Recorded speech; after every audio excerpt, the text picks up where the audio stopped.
بسم الله الرحمن الرحيم الحمد لله والصلاة والسلام على رسوله الكريم أما بعد أيها الأحباء السلام عليكم ورحمة الله وبركاته. Dans cette nouvelle vidéo, mes frères et mes sœurs, je ramène toujours des preuves par rapport à ce que j'ai dit tout à l'heure. Même si c'est à chaud, je ne l'ai pas préparé, mais je vous donne quand même quelques indices que le messager de Dieu sallallahu alayhi wa sallam et ses compagnons ont parlé avec des femmes, et les femmes là ont ouvert leur bouche. Hajjatul Wada', le messager de Dieu sallallahu alayhi wa sallam, une femme est venue avec son enfant. Il a questionné le prophète sallallahu alayhi wa sallam par rapport à son enfant. Est-ce que son enfant a le hajj aussi? Ça c'est au Hajjatul Wada'. Et aussi, Abu Bakr radiallahu ta'ala anhu, après la mort du prophète sallallahu alayhi wa sallam, il est devenu khalifa, khalifatul Rasoul, et lui aussi a parlé avec une femme durant le Hajj, une femme qui a jeûné sans parler. Elle a jeûné sans parler. C'est ça son jeûne, c'est de ne pas parler aux gens durant le Hajj. Alors Abu Bakr a parlé avec lui. Et aussi Omar radiallahu ta'ala anhu, vous vous rappelez l'histoire lorsqu'il a porté le sac de farine sans l'aide de personne. Il a porté le sac de farine, et lorsque son khadim voulait l'aider, il a dit non, est-ce que tu porteras mon fardeau le jour de Qiyamah?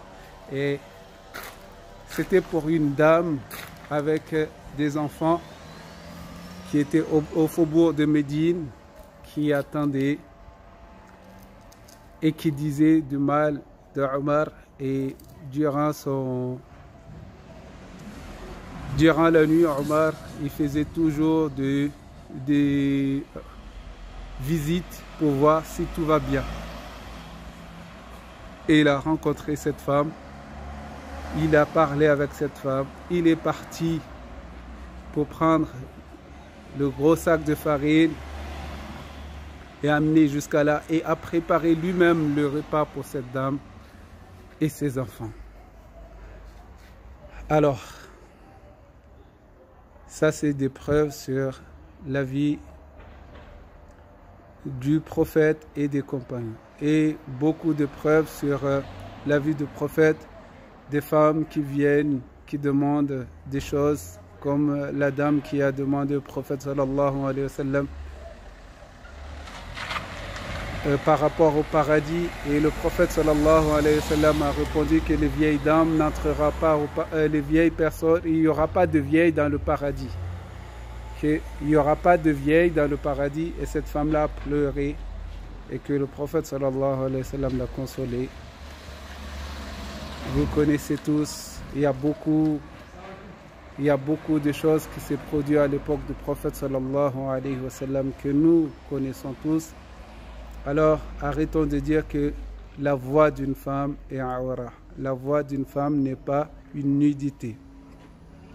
Beaucoup de gens, lorsqu'ils voient des femmes qui lisent le Coran en public, ils critiquent, ou qui fait des unshuda, qui fait des nashid, ou en public, on critique. Et on ne sait pas pourquoi on critique. On ne sait pas pourquoi on parle, mais on parle. On n'a pas de preuves, mais on dit ce qu'on a envie de dire. Et ceux qui disent que la voix d'une femme est awra, qu'il amène des preuves du Coran et de la Sunna. D'accord, les gens ils vont dire que la voix d'une femme, il y a un talazout. Lorsqu'on écoute la voix d'une femme, il y a un talazout. Mais je vous amène un récit qui vient de l'époque de Omar radiallahu ta'ala anhu. Il y a un récit qui est rapporté que Omar, il aurait demandé aux femmes qui étaient des esclaves de ne pas mettre de voile, de ne pas se couvrir la tête. Quelle turpitude! Et c'est ça, de ne pas se couvrir la tête. Et dans une des 4 madhab que je vous cite, le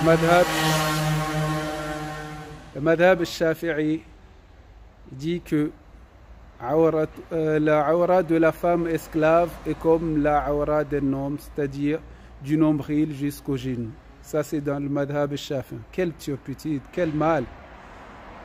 Oh, l'islam, mes frères, ça s'apprend.